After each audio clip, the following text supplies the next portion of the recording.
Shalom saudara-saudara yang dikasihi oleh Tuhan. Perubahan seringkali dapat membuat kita menjadi cemas. Dan saudara, tentu yang disebut dengan kecemasan itu yaitu perubahan yang kita indikasikan, satu perubahan yang bersifat destruktif. Saudara, ketika saudara melihat dunia ini, menurut saudara, apakah perubahan di dunia ini lebih konstruktif atau lebih destruktif? Saudara yang kasih dalam Tuhan, marilah kita bersandar kepada Tuhan.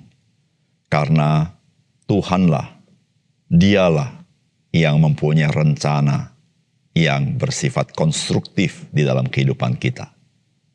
Salam jumpa dalam program Tuhan adalah Gembalaku. Saudara, di tahun 2023 ini kita menyaksikan selain bencana alam juga peperangan yang terjadi. Dan yang paling anyar adalah peperangan Israel dengan Hamas. Saudara, ini adalah pergulatan Timur Tengah yang tidak pernah bisa ditengahi dan selalu muncul seperti matahari terbit dari timur. Saudara, peperangan ini telah membawa korban jiwa yang banyak. Karena memang peperangan selalu memiliki resiko yang seperti itu. Tidak ada perang yang tidak ada korban jiwa. Khususnya masyarakat sipil. Saudara, seluruh kejadian di dunia ini seakan-akan tergantung kepada segelintir orang yang berkuasa. Ketika mereka putuskan berdamai, maka berdamai. Ketika mereka putuskan berperang, maka berperang. Saudara, bukankah perang dunia, baik satu maupun dua, itu diputuskan oleh beberapa orang yang berkuasa, bukan? Saudara, apakah perjalanan hidup umat manusia ini tidak jelas dan terus dibawa kepada kebinasaan? Saudara, Natal memberitakan kabar baik, yaitu Allah mengasihi kita. Dan bukan itu saja. Natal mengabarkan Allah, Dia berdaulat dan berkuasa atas segala sesuatu. Saudara, mari kita membaca Lukas pasal 2 ayat 1-7. Pada waktu itu Kaisar Agustus mengeluarkan suatu perintah menyuruh mendaftarkan semua orang di seluruh dunia. Inilah pendaftaran yang pertama kali diadakan sewaktu Quirinius menjadi wali negeri di Syria. Maka pergilah semua orang mendaftarkan diri masing-masing di kotanya sendiri. Demikian juga Yusuf pergi dari kota Nazaret di Galilea ke Yudea, ke kota Daud yang bernama Bethlehem, karena ia berasal dari keluarga dan keturunan Daud. Supaya didaftarkan bersama-sama dengan Maria, tunangannya, yang sedang mengandung. Ketika mereka di situ, tibalah waktunya bagi Maria untuk bersalin. Dan ia melahirkan seorang anak laki-laki, anak yang sulung, lalu dibungkusnya dengan lampin, dan dibaringkannya di dalam palungan, karena tidak ada tempat bagi mereka di rumah penginapan. Saudara yang dikasihi oleh Tuhan, kelahiran Yesus Kristus dikisahkan di dalam kerangka sejarah dunia ini. Karena memang Kristus datang ke dalam dunia dan masuk ke dalam sejarah dunia ini, bukankah hal ini adalah pekerjaan yang fantastis?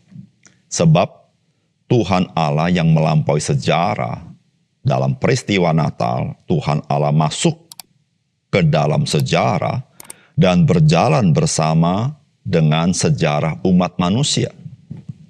Saudara, inilah keajaiban peristiwa Natal yang kita sebut sebagai firman itu telah menjadi daging. Saudara, apakah pesan firman Tuhan bagi kita? Yang pertama, sejarah dan perjalanan dunia ini seturut dengan rencana keselamatan Allah yang kekal. Saudara, firman Tuhan berkata, pada waktu itu Kaisar Agustus mengeluarkan suatu perintah menyuruh mendaftarkan semua orang di seluruh dunia. Inilah pendaftaran yang pertama kali diadakan sewaktu Quirinius menjadi wali negeri di Syria. Maka pergilah semua orang mendaftarkan diri masing-masing di kotanya sendiri. Demikian juga Yusuf pergi dari kota Nazaret di Galilea ke Yudea, ke kota Daud yang bernama Bethlehem, karena ia berasal dari keluarga dan keturunan Daud. Saudara, pada zaman itu, maka kekuasaan Kaisar Agustus merupakan kekuasaan yang sangat luas dan besar dan kuat. Sehingga saudara-saudara, sebagaimana orang-orang pada zaman itu menganggap Kaisar itu bagaikan titisan dewa dan dia yang menentukan segala sesuatu.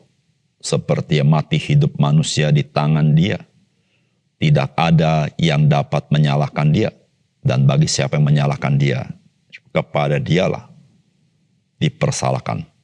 Karena Dia berbuat yang tidak patut kepada Kaisar.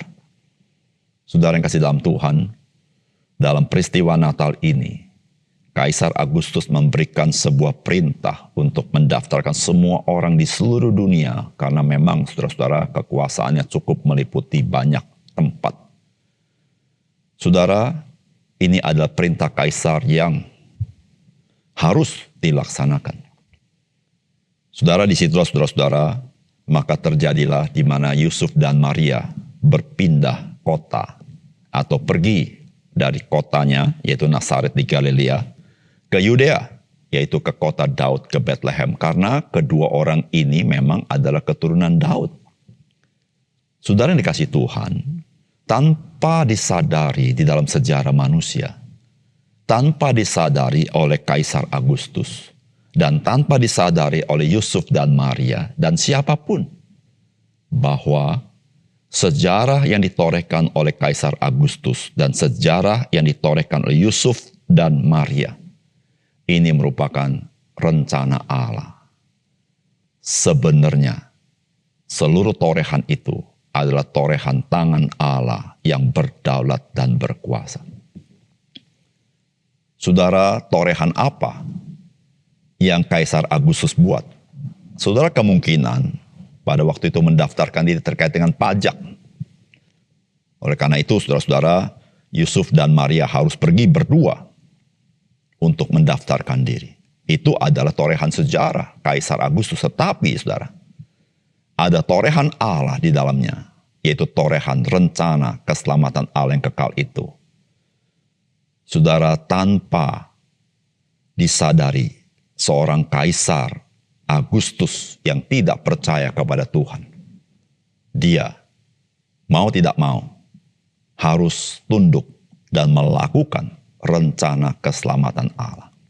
Saudara yang dikasih oleh Tuhan, di dalam kisah di dalam Alkitab, saudara, kita juga menemukan bagaimana Kores, seorang raja yang tidak percaya kepada Tuhan. Dia adalah orang Persia yang mengalahkan Babel.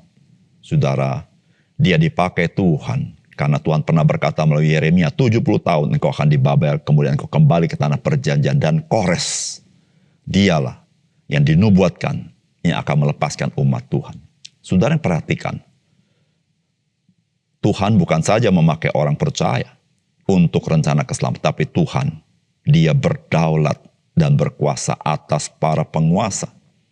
Saudara, kalau kita bicara para penguasa, hanya segelintir orang yang seakan-akan dia yang memutuskan, dia yang berkuasa, dan tidak seorang pun bisa menggugat dia. Tetapi, saudara, jangan lupa, ada tangan yang tidak terlihat yang sedang bekerja, yaitu Tuhan Allah yang sedang menggenapi rencana keselamatannya di dalam Yesus Kristus. Yang kedua, saudara, Kristus datang dengan merendahkan diri dan terjadi di dalam perjalanan sejarah umat manusia. Saudara, firman Tuhan berkata, demikian juga Yusuf pergi dari kota Nazaret di Galilea ke Yudea, ke kota Daud yang bernama Bethlehem. Karena ia berasal dari keluarga dan keturunan Daud, supaya didaftarkan bersama-sama dengan Maria tunangannya yang sedang mengandung. Ketika mereka di situ, tibalah waktunya bagi Maria untuk bersalin. Dan ia melahirkan seorang anak laki-laki, anak yang sulung, lalu dibungkusnya dengan lampin dan dibaringkannya di dalam palungan, karena tidak ada tempat bagi mereka di rumah penginapan. Saudara, peristiwa sejarah di mana ada perintah oleh Kaisar Agustus untuk pendaftaran penduduk ke kota asal mereka. Saudara, ini mau memberitahukan kepada kita, Allah ingin menyatakan sesuatu kepada kita. Dari peristiwa ini, maka diketahui siapakah yang menurunkan siapa. Artinya, dia berasal dari keturunan siapa, maka dia kembali ke kotanya. Saudara, Yusuf dan Maria, dia kembali ke Bethlehem karena dia adalah keturunan Daud. Saudara, sejarah memberitahukan kepada kita bukan berdasarkan pengakuan Yusuf dan Maria. Tetapi sejarah memberitahukan kepada kita bahwa Yusuf dan Maria adalah keturunan Daud. Di situ memberitahukan kepada kita Tuhan menyatakan Dia adalah Allah kasih setia. Dia menjanjikan tahta Daud dan sekarang Allah sedang menggenapinya. Tetapi bukan itu saja, saudara. Saudara, Allah yang memberikan Yesus Kristus mau menyatakan betapa Kristus Dia bersimpati dengan manusia yang betul-betul bangkrut dalam hidupnya. Nol dalam hidupnya. Tidak memiliki apa-apa. Dan saudara, Kristus datang ke dalam dunia sampai kepada titik yang terendah. Waktu Dia lahir. Yaitu Dia tidak memiliki apa-apa. Saudara, jikalau Dia dilahirkan di Nazaret, Dia masih punya rumah, saudara. Tetapi peristiwa ini, saudara, membuat Dia tidak memiliki apa-apa. Saudara, Dia menjadi hampa, bahkan dilahirkan di kandang hewan. Dan saudara, peristiwa ini bukan peristiwa yang ujuk-ujuk. Allah langsung mengutus anaknya ke kandang hewan. Tidak demikian. Tetapi masuk dalam sejarah manusia. Berjalan dalam perjalanan sejarah manusia. Apa artinya bagi kita? Saudara, di situ ingin dikatakan bahwa kita memiliki imam besar yang dapat turut merasakan kelemahan-kelemahan kita. Karena Dia berjalan di dalam sejarah manusia. Dan Dia menjadi hampa adanya. Saudara yang dikasihi oleh Tuhan. Lebih mudah mana? Tidak memiliki apa-apa dan tidak memiliki apa-apa. Atau harusnya memiliki apa-apa dan sudah memiliki apa-apa.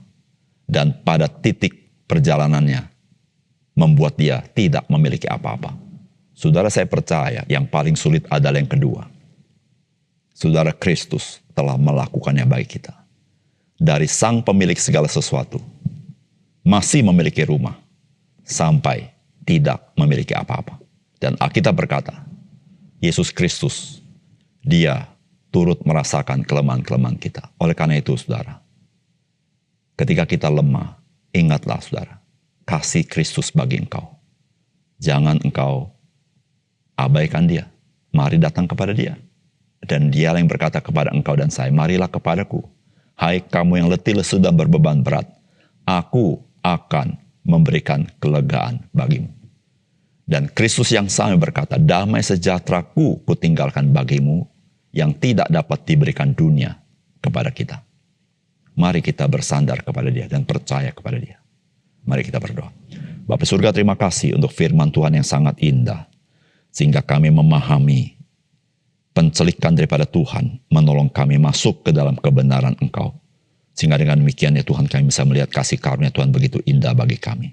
Terima kasih untuk firman Tuhan. Dalam nama Tuhan Yesus kami berdoa. Amin.